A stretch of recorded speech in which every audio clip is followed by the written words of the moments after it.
गुरु प्यारी साध संगत जी, आप सभी को प्यार भरी राधा स्वामी जी।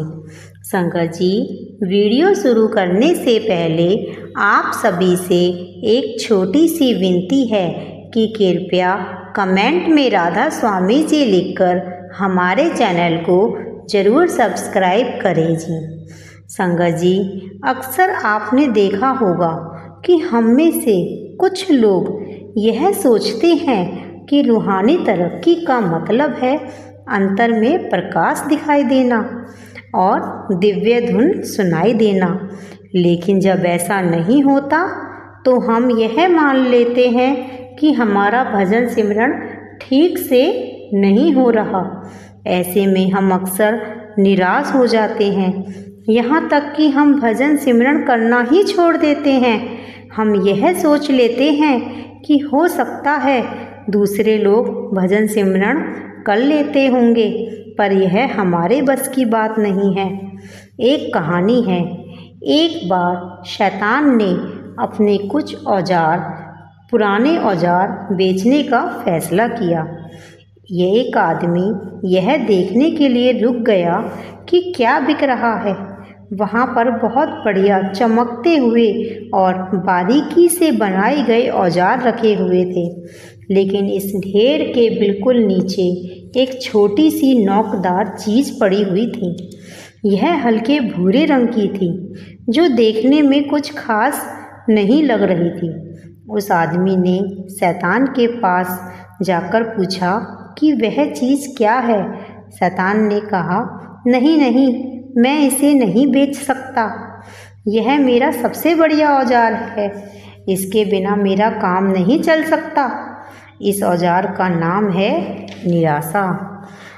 रूहानी अभ्यास के समय समस्या यह आती है कि हम अपने पहले से ही अंदाज़ा लगा लेते हैं कि रूहानी तरक्की होती क्या है। क्या हम वाकई जानते हैं कि रूहानी तरक्की क्या है? अगर हमारी रूहानी तरक्की हो रही हो तो क्या हमें उसका पता चलेगा? एक मशहूर कहानी है कि कोई आदमी बड़ी श्रद्धा से प्रार्थना करता था, हे मालिक, तुम कहाँ हो?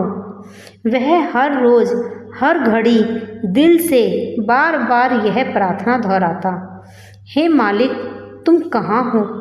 शैतान ने जब देखा कि यह आदमी तो परमात्मा के प्रेम में मग्न हो रहा है, तो उसने सोचा कि अब तो कुछ करना पड़ेगा।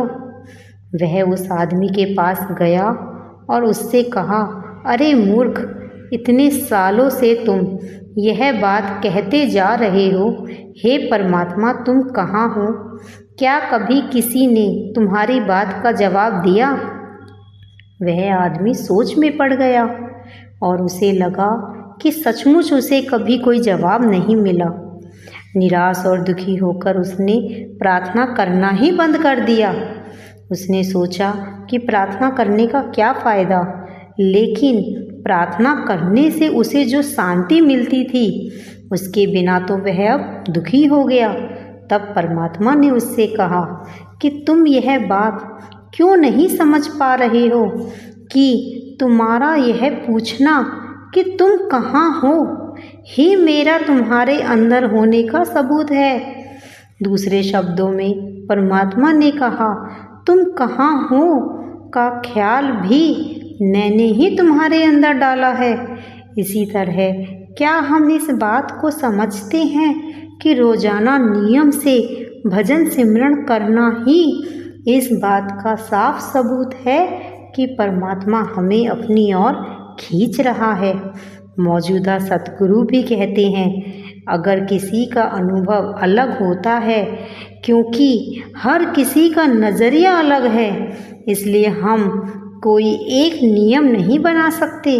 वह कहानी याद करो जिसमें कुछ लोगों की आंखों पर पट्टी बंधी हुई थी और उन्हें हाथी को हाथ लगाकर पहचान करने के लिए कहा गया, तो उनमें से हर किसी ने उसे अलग अलग बताया। जब एक सत्संगी ने यह शिकायत की कि उन्हें भजन सिमरन करते वक्त प्रकाश नहीं दिखाई देता, या धुन सुनाई नहीं देती। तो एक बार मौजूदा सतगुरु ने भी मजाक करते हुए कहा, आपको प्रकाश और धुन चाहिए तो फिर डिस्को में जाओ, वहाँ पर खूब सारी रोशनी और आवाज़ें हैं। हमें रूहानी तरक्की इसलिए नहीं दिखाई देती क्योंकि हम इसे गलत जगह ढूंढ रहे हैं। जो हम ढूंढ रहे हैं हो सकता है वह हमारे सामने साफ साफ हो, लेकिन हमें दिखाई ना दे रही हो। क्या हमें अपनी कमजोरियों के बारे में ज़्यादा आभास होने लगा है? तो क्या यह तरक्की नहीं? जिसे हम अपनी ताकत मानते थे, अब हमें साफ नज़र आता है कि यह तो हमारी कमजोरी है। क्या हम अपने को पहले से ज़्यादा संतुष्ट, ज़्यादा सुखी और शांत पाते हैं? जो चिंताएं, परेशानियां पहले हमें घेरे रहती थी, अपने गुरु पर विश्वास होने से वे अब हम पर इतनी हावी नहीं होती। क्या यह रूहानी तरक्की नहीं है? जो लोग भजन सिमरन करते हैं, रोज़ रोज़ करते हैं, वे इसके प्रभाव का शब्दों में वर्णन नहीं कर सकते। हम धीरे धीरे अपने अंदर भारी बदलाव महसूस करते हैं। भजन सिमरन में मन टिकने लगता है और हम दुख और मुसीबतों का साहस और हिम्मत के साथ सामना करने लगते हैं। हम भजन सिमरन को रोज़ समय दें या ना दें, जीवन के हालात का सामना तो हमें फिर भी करना पड़ेगा।